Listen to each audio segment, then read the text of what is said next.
काल जे शिष्टमंडळ MSRDCमध्ये बैठकीला गेलं त्या सगळ्यांनी पूर्वीसुद्धा त्यातल्या अनेक लोकांनी हरकती दिलेल्या आहेत की हा शक्तिपीठ महामार्ग नको म्हणून. आता काही शहरातले लोकही त्याच्याबरोबर होते. राजू शिंगाडे आहेत, कमलाकर जगदाळे आहेत, त्यांच्या जमिनी कुठे जातात मला माहीत नाही. परंतु याचा फटका पुन्हा एकदा कोल्हापूर आणि सांगलीला पुराचा फटका पुन्हा बसणार आहे.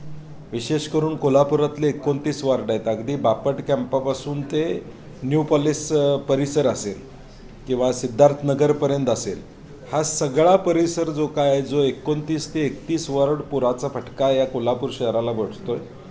आज किमान 5-10 फूट पाणी वाढण्याची शक्यता नाकारता येत नाही. आणि म्हणून जो गरज नसलेला महामार्ग कशासाठी असा आमचा प्रश्न प्रामुख्यानं त्या ठिकाणी. आणि म्हणून आमची सरकारला पुन्हा एकदा विनंती आहे की याचा फेरविचार सरकारनं करावा. आमचं आंदोलन शेतकऱ्यांचं सातत्यानं चालू राहणार आहे, कारण की शेतकऱ्यांचा याला विरोध आहे आणि त्यामुळे आमची भूमिका, शेतकऱ्यांची भूमिका ही ठाम आहे. पण संदर्भात गैरसमज पसरवले जात आहेत. 300 मीटरचा तो पूल असणार आहे किंवा रस्ते असणार आहेत, तर एकूणच काय त्यांचं म्हणणं असं आहे की समर्थन करणाऱ्या शेतकऱ्यांनी आपले 7/12 देखील जमा केलेले आहे. नाही, एखाद्या गोष्टीत ज्यावेळी एवढा मोठा प्रकल्प होतो त्यावेळी 2-4 10-20 7/12 गोळा व्हायला काय अडचण येईल असं मला वाटत नाही. त्याच्या मागची काय कारणं आहेत त्यांची ते मी जाहीरपणे बोलणं संयुक्तिक राहणार नाही. परंतु मुळात गरज नसलेला हा प्रोजेक्ट आहे. ज्याची गरज नाही तो प्रोजेक्ट शेतकऱ्यांच्या माथी का मारा लागला असा आमचा प्रश्न आहे. Already existing Nagpur Ratnagiri highway असताना या प्रोजेक्टची गरज नाही आहे आणि वित्त आणि नियोजन खात्यानं आक्षेप या प्रोजेक्टबद्दल फाईलवर लिहिलेले आहेत.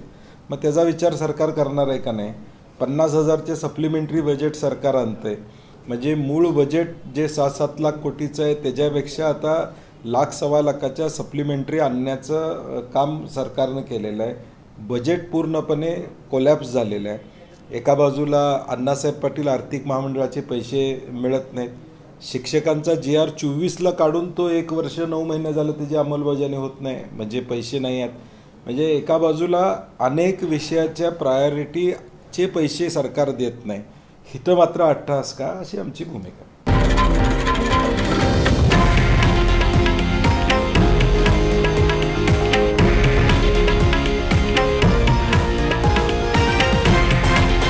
हे आहे देशातील नंबर 1 न्यूज नेटवर्क आणि आपण पाहत आहात TV9 मराठी, एकमेव.